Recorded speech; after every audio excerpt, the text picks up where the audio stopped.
జరిగిన 4 గంటల 15 నిమిషాలకి మన స్టీల్ ప్లాంట్ మెల్టింగ్ షాప్ 1 దగ్గర ఒక sudden explosion, liquid molten steel ని పట్టుకుని ఒక బకెట్ లాంటిది ఉంటుంది, దాని ల్యాడర్లో అది బ్లాస్ట్ అయింది. బ్లాస్ట్ అవడంలో దాదాపు నిన్న మన అందరికీ తెలిసింది దాదాపు 8 మంది చనిపోయారు, ఒక 6 మంది గాయపడ్డారు, తీవ్ర గాయాలని. సో వాళ్ళు 2 క్రిటికల్ కండిషన్లో, 6 మంది ఇంకా మేజర్ క్రిటికల్ కండిషన్లో ఉన్నారు. ఇంకా వాళ్ళు ఎలా ఉంటారని మనస్ఫూర్తిగా మేము బాగుండాలని ఆకాంక్షిస్తున్నాం. వాళ్ళని కూడా పరామర్శకెళ్తాం.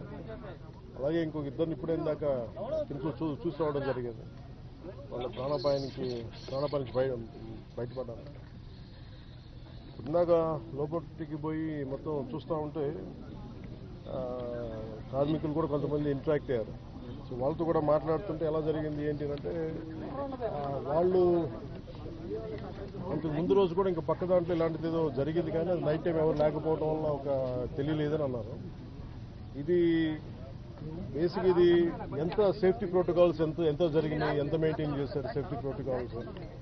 అలాగే మేజర్ కనిపించేది అప్గ్రేడేషన్ ఆఫ్ స్టీల్ ప్లాంట్ మేజర్గా చూస్తున్నాను.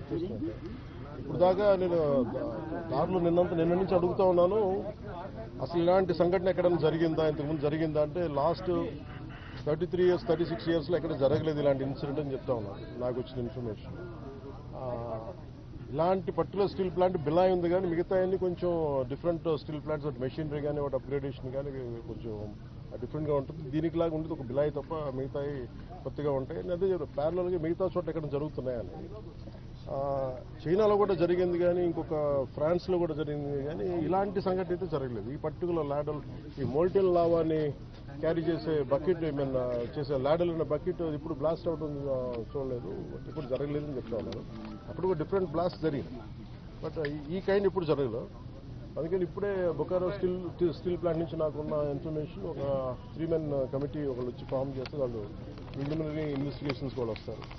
ఏ నేపథ్యంలో జరిగినాయి, సేఫ్టీ ప్రోటోకాల్స్ ఎలా ఉన్నాయి, సేఫ్టీ ఆడిట్ ఎలా జరిగింది, ఇవన్నీ పరిగణలో తీసుకొని వాళ్ళు చేశారంటే ఇవన్నీ సీరియస్ ఇష్యూస్ కాబట్టి కూర్చోబెట్టి ఒక ప్రెస్ మీట్లో ఇది ఒక ఎమోషనల్ గానో ఏదైనా కూర్చోబెట్టి సడన్గా ఒక మాట అనేకూడదు, అందరి మీద బాధ్యత ఉంది.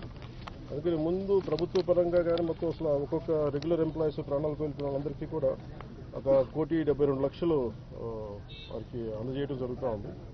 అలాగే కాంట్రాక్ట్ ఎంప్లాయీస్కి 45